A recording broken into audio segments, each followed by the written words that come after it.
Sa totoo lang, nakokonsensya na talaga ako. Kasi nagsinungaling tayo sa mga anak natin eh.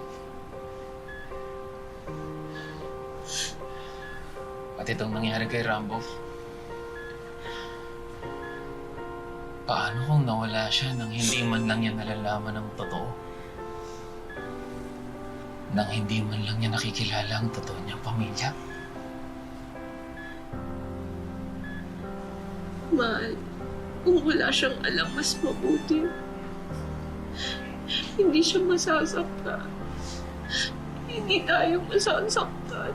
Pati mga kapatid niya.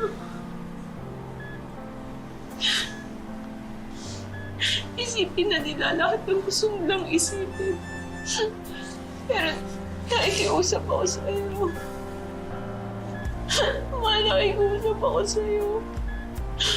Hanggat kaya natin itago ito po, itago natin.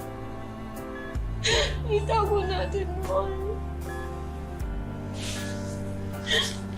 Pero mahal, hanggat kailan tayo ganito na naglilihim sa kanila?